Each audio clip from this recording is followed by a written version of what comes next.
Let's continue, children. So, angrily, the women said, "Why didn't you let her go then? What did you bring her here for?" "She can't walk to the poorhouse," said Joe. "Somebody's arms must carry her. And mine are strong enough for that task." He's giving the reason to the wife.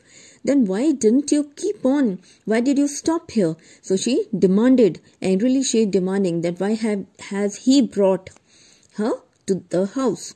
Because he's giving the explanation, because I'm not apt to go on fool's errands, because I don't think that I'm appropriate to do the fool's works, small works. Errands are the small works. The guardians must first be seen and a permit obtained, because for going to the poorhouse or leaving the girl to the poorhouse, the guardians of that house must be seen, and we need to obtain a permit for that. There was no gainsaying this. Because the women was angry and she was in the mood of argument, so there was no gain in saying all this, giving this explanation.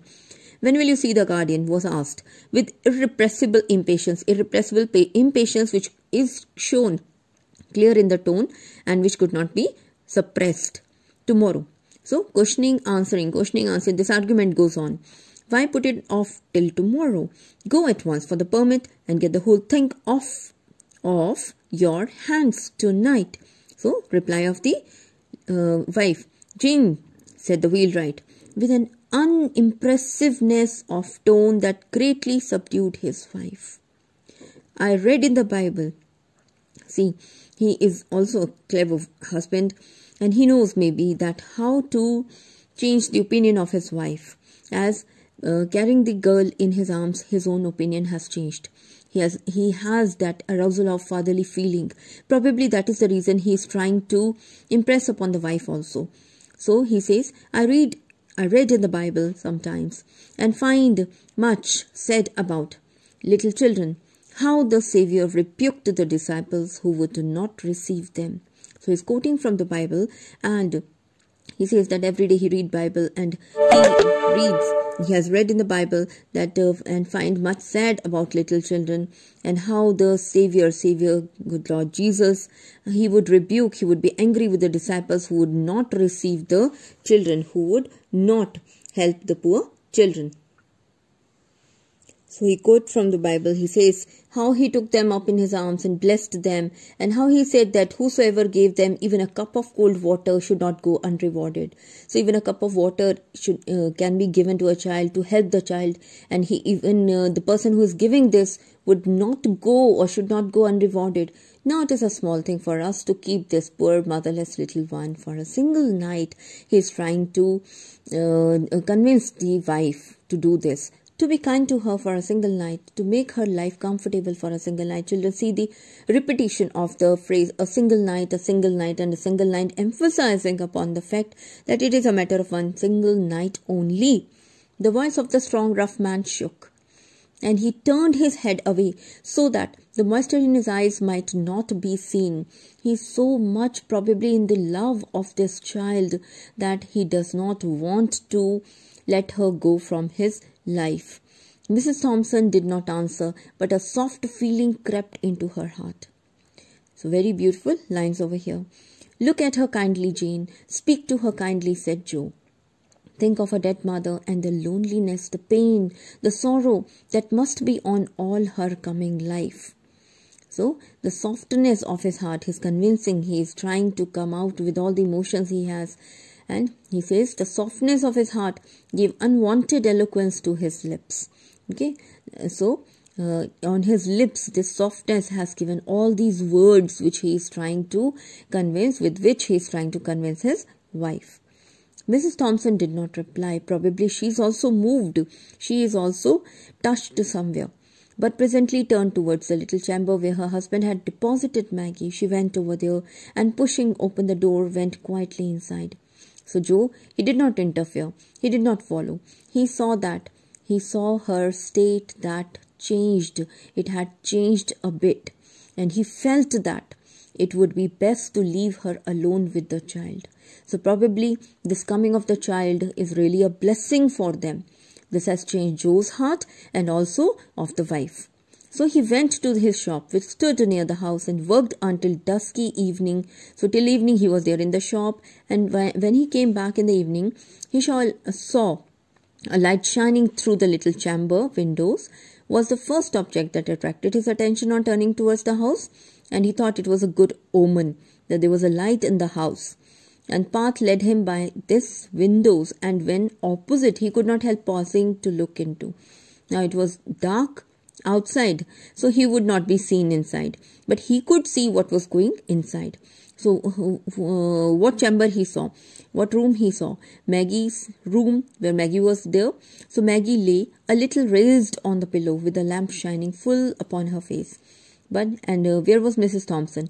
Mrs. Thompson was sitting by the bed, talking to the child, but her back was towards the window, so she could not see him, or he could not see his face. Okay, only from Maggie's face, therefore, he could make out what impression or what talk was going on. Must read the character of the intercourse from the countenance he had, or from Maggie's face he could make out. He saw that her eyes were intently fixed upon his wife, and that now and then a few words came as if in answers from her lips, that her expression was sad and tender, but he saw nothing of bitterness of pain.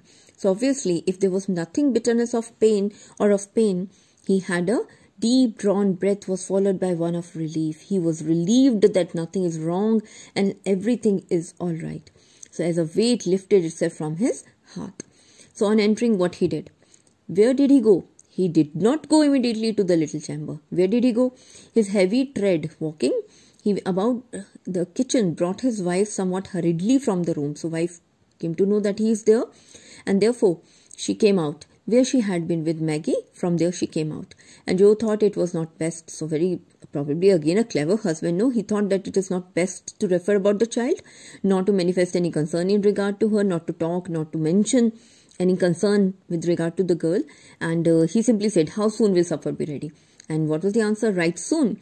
And began to bustle about and do the work. And there was no asperity in her voice. There was no, it was all tender and no sadness, no angry feeling in her voice.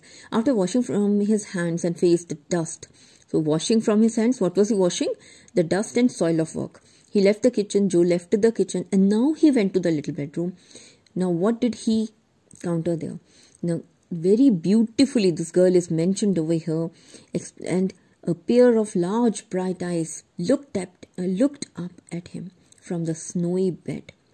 Looked at him tenderly, the feelings, children, 3 words, beautiful words here, tenderly, gratefully and pleadingly.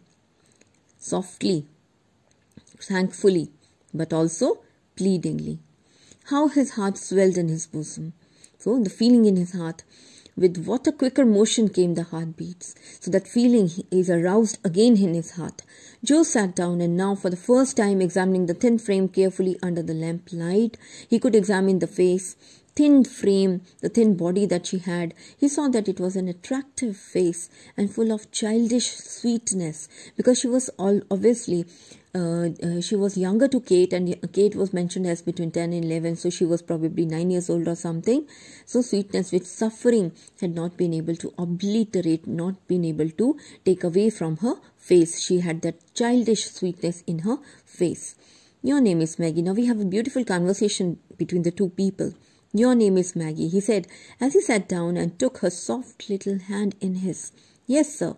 So very softly, her voice struck a chord that quivered in a low strain of music, as if it was a slow strain, very low strain of music. Have you been sick long? What is the answer? Sweet patience was in her tone. So, yes, sir. And what kind of answer it was? With a sweet patience in the tone. Has the doctor been to see you? So he kept on questioning her. He used to come, but not lately? No, sir. Have you any pain? Sometimes, but not now. When had you pain? So, very important lines again. When was she in pain? When had you pain? This morning my side ached and my back hurt when you carried me. So, it hurts you to be lifted and moved about? Yes, sir. Your side doesn't ache now? No, sir. Does it ache a great deal? Yes, sir. But it hadn't ached any since I have been on this soft bed. So, the softness of bed feels good? Oh yes, sir, so good. So she had that satisfaction mixed with gratitude in her voice. And then came Mrs. Thompson, announcing that the supper is ready, looking into the room a little while afterwards. Joe glanced from his wife's face to that of Maggie, and she understood. So he had a look from wife's face towards Maggie as if he's questioning something, and she understood, the wife understood. And what is the reply she gives? That she can wait. Maggie can wait until we have our supper, and then she will bring something. Then I will bring, or she will bring something to eat. And there was an effort at indifference. Again, children, very important line. Mrs. Thompson's heart has changed a little bit, but therefore she cannot show that.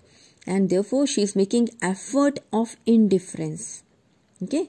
And there was an effort of indifference on part of Mrs. Thompson, but her husband had seen this through the window and understood that the coldness was assumed, that she is showing this indifference of attitude towards the girl, although she is having the feeling of love probably generated in her heart for the girl. Joe waited, and after sitting down to the table for his wife to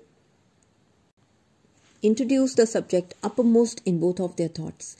But she kept silent on that theme for many minutes, and he maintained a like reserve. At last she said abruptly. So both of them, they were not talking about the subject. No one brought that subject up for the talk. At last she only said abruptly, what are you going to do with that child? She is concerned. She's showing her concern now. I thought you understand me that she was good to go to. He replied that I suppose that you have already understood that I am going to leave her to the poorhouse. As if he shows that as if he is very surprised at her question. Mrs. Thompson looked rather strangely at her husband for sonic moments. Sonic means very few moments, and then dropped her eyes. So some contemplation is going on in her mind, some thought was going on in her mind, and the subject was not again referred to during the meal. At its close, the close of the meal, Mrs. Thompson toasted a slice. So she's giving this to Maggie. What is she giving? What food is she giving, children? Very important lines again. Mrs. Thompson toasted a slice of bread, softened it with milk and butter, adding to this a cup of tea. She took them into Maggie and held the small waiter tray on which she had placed them, while the hungry child ate with every sign of pleasure. Is it good? Asked Mrs. Thompson, seeing with what a keen relish, fondness the food was taken. She was eating the food. The child paused with a cup in her hand and answered with a look of gratitude. Every time she looked at Joe Thompson with a look of gratitude, thankfulness, and to Mrs. Thompson also this look of gratitude that awoke to new life old human feelings which had been slumbering in her heart for half a score of years. So this feeling, half a score of years, score is 20, half a score is 10 years. She is almost 10 years old. 9+ or something, and for the same time also Joe Thompson's wife also, she did not receive any of she had not been showing this kind of feeling for such a long period, and this girl also has not received any such fond feelings from anyone. We will keep her a day or two longer. She is so weak and helpless, said Mrs. Thompson in answer to her husband's remark at breakfast time. Next morning again she is there, and Mrs. Thompson is showing the change of heart. So, and she even mentions that she is willing to keep her there for a day or two longer, because she is giving the reason, because Maggie is so weak and helpless, and that he must step down and see the guardians of the poor about Maggie next morning only. She will be so much in your way. Now Joe said she would be a trouble for you, so much in your way, a trouble for you. I shall not mind that for a day or two, poor thing. Joe did not see the guardians of the poor. Again, very important lines. Joe did not go to see the guardians of the poor on that day, on the next day, or on the day following. Okay, he has not gone at all. In fact, he never saw them at all. Maggie's account, for Maggie's purpose, he never went there. For in less than a week, 1 week had passed, that Mrs. Joe Thompson would as soon leave thought of. After 1 week, she would be leaving the thought of taking up her own abode in the almshouse as sending Maggie there.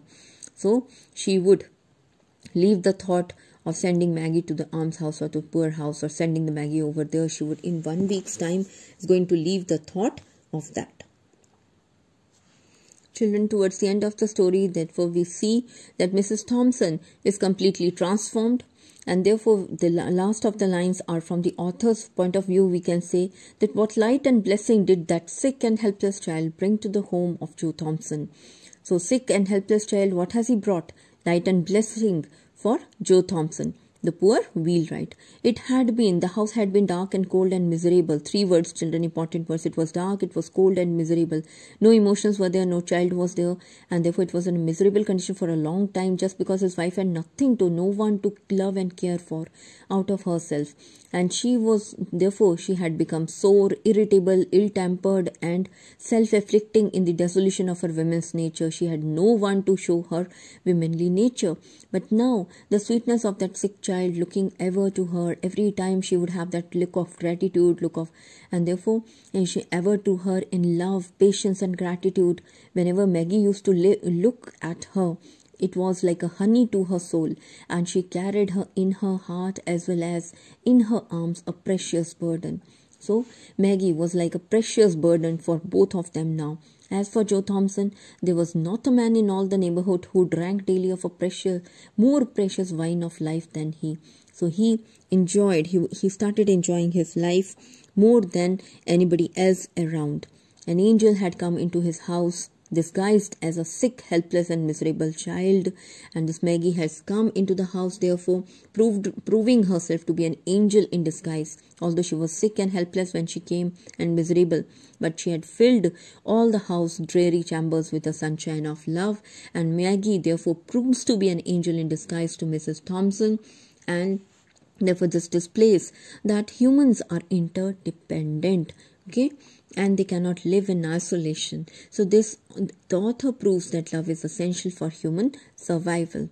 Maggie needed the family, whereas Joe Thompson and his wife also required a child in their house to make their house an abode of sunshine of love. And therefore this is actually the title of the story, An Angel in Disguise. That is how proved itself towards the end of the story.